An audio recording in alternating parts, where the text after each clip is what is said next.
Hello po mga kababayan, si Dante Maravillas. Breaking news ngayon, nirelease na ni Saldico yung second part ng kanyang supposed pasabog.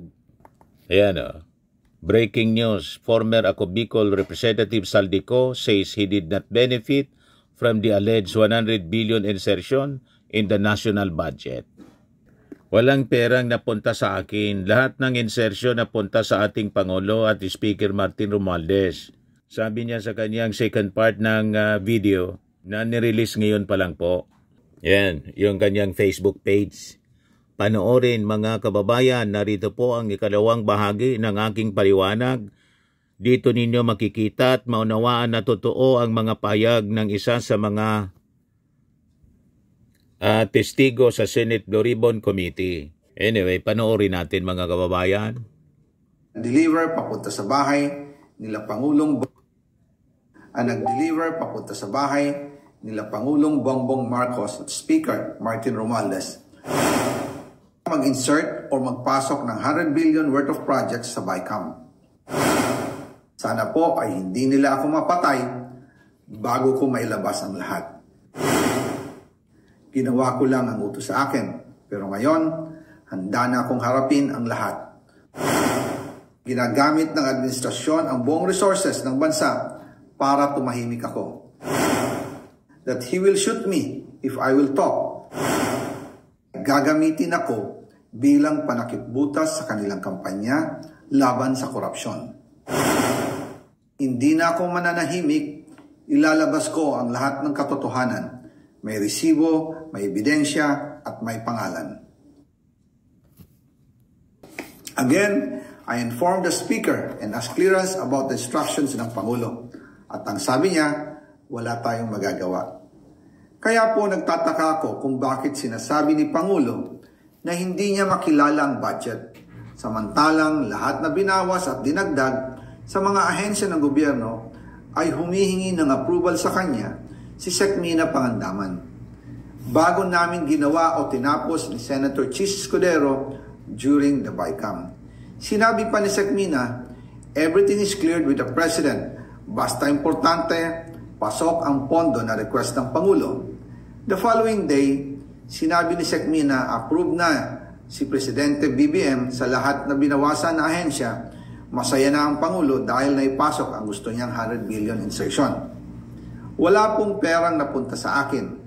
Lahat po ng insertion napunta sa ating Pangulo at Speaker Martin Romualdez.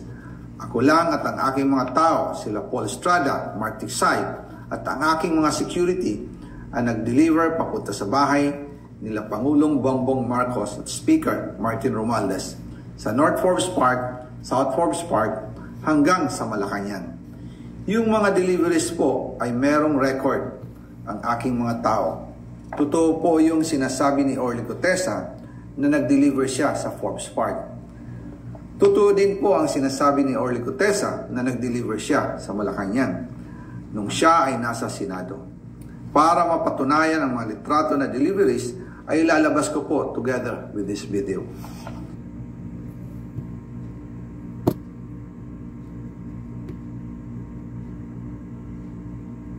So, madali lang naman gumawa ng ganyan mga picture-picture po.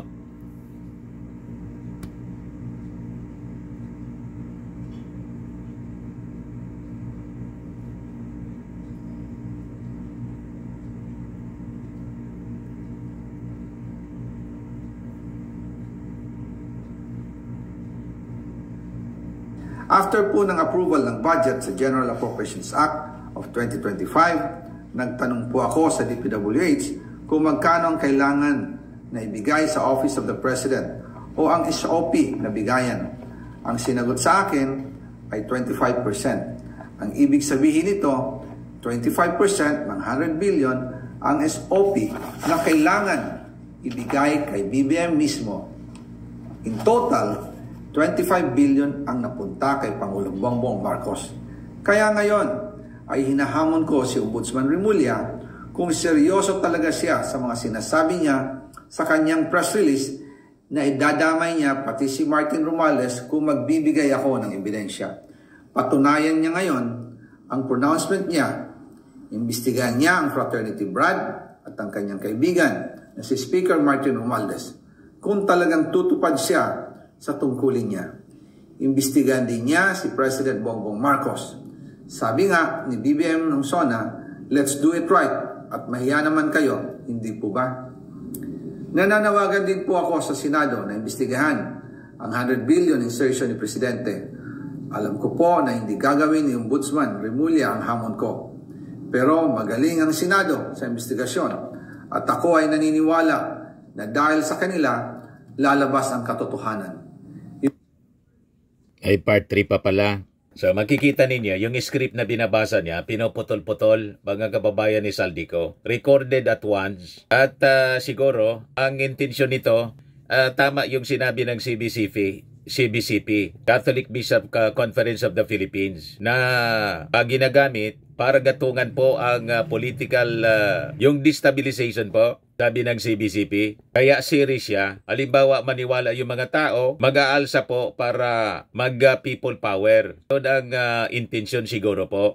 Kaya sabi natin, si Saldico po, babayan ko, dating seminarista din ito, magkabobote siguro na pakinggan niya yung advice ng CBCP. Ito yung statement ng CBCP, mga bababayan. Sabi diyan, in light of the serious allegations recently made public by Representative Saldico, the Catholic Bishops' Conference of the Philippines calls for truth, justice, and due process to prevail. If his accusations are indeed credible and substantial, we urge him to return to the country and file his charges before the proper authorities under oath and supported by verifiable evidence. Public declarations on social media, however alarming, cannot take the place of formal testimony in the appropriate legal venues. For the good of the nation, such claims must be examined transparently, impartially, and in accordance with the rule of law. We likewise caution against the political exploitation of these allegations, especially when released at sensitive moments that may inflame public sentiment or be used to influence political outcomes. Na yun, mga kababayan, siguro ang rason kung bakit may part 1, part 2, part 3 hanggang dumating yung scheduled rally ang INC in other groups na allied, mga kababayan, sa mga Duterte, na ang intention po, iupo si Sara Duterte. At pag nakaupo si Sara, wala na pong investigasyon sa flood control scam. So yun ang ating unsolicited advice kay Saldico. Makabubuti siguro, kabayan, pakinggan mo itong sinabi ng CBCP bilang dating seminarista para ito sa inyong ikakabuti. So sabi ng CBCP po ni Cardinal David, the Filipino people deserve clarity, not conjecture, truth, not rumor, accountability, not manipulation. We appeal to all parties involved to act with honesty, courage, and responsibility. May every step taken in this matter serve the cause of justice and strengthen rather than erode our people's trust in the institutions tasked with safeguarding our democracy. So, sa tingin ng CBCP, madaling sabi, itong video is designed to manipulate people na mag-alsa, mga kababayan, laban sa present administration. At siyempre, opo si Sara. Ayaw ng CBCP sa ganon. Yung kaguluhan, mga kababayan, na ginagatungan po para pagtakpan yung mga kamalian. And as stated ni Ping Lacson, itong mga ganitong statement po, walang property value. Yan po yung sabi ni Ping. Hindi man under oath niya. Wala, narration. Narration lang ito. Hindi naman siya under oath eh. Pumunta siya rito, mag-take oath siya, at sabihin niya yung statement niya, then yun ang may probative value. Pero what do you make of that, sir? Kung totoo si Pangulo talaga yung nag-insert daw, nagpa-insert ng 100 Mahirap mag-speculate. Alam mo, ito ako, kasi alam ko yung kalakaran pagdating sa mga insertions. Why would, I'm not defending the president, why would he insert 100 billion sa BICAM, samantalang sa NEP, kaya niyang gawin yun eh. Ngayon si. Second, Kaya malabo yung claim ni Saldico. bakit niya in-FLR? Oh. So unbelievable, incredible? No, I'm not saying it's unbelievable. Pero at face value, meron tayong sasabi na yung sabihin natin common sense only because alam ko Yung walang common sense lang maniniwala sa ganyang kwento. nagsisimula sa NEP na yung presidente may complete control over what should be inserted in the NEP. So kung ganun na pala, ba't sa BICAM pa siya magpapa-insert? Correct. Hindi siya part ng BICAM eh.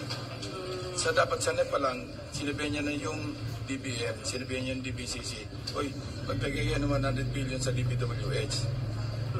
And okay, after assuming na totoong nagpa-insert sa BICAM, ba't yun dito? Correct. Nagpa-insert pagkatapos i-veto. Ano yon? Kaya malabo po ito.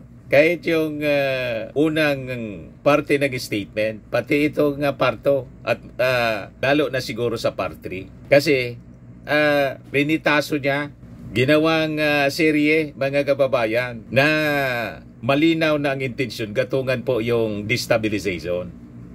Saka remember, yung aid ni Saldico, na na-mention po ni Gutesa, nag-deny po na involved sila sa pag-transport ng suitcases na punong-puno ng cash, ng basura. Ito yung report ng September 26 ng Rappler. Saldico's aides deny involvement in transport of suitcases filled with cash. Nag-execute sila ng affidavit after na mag-testify si Gutesa. So, paano to?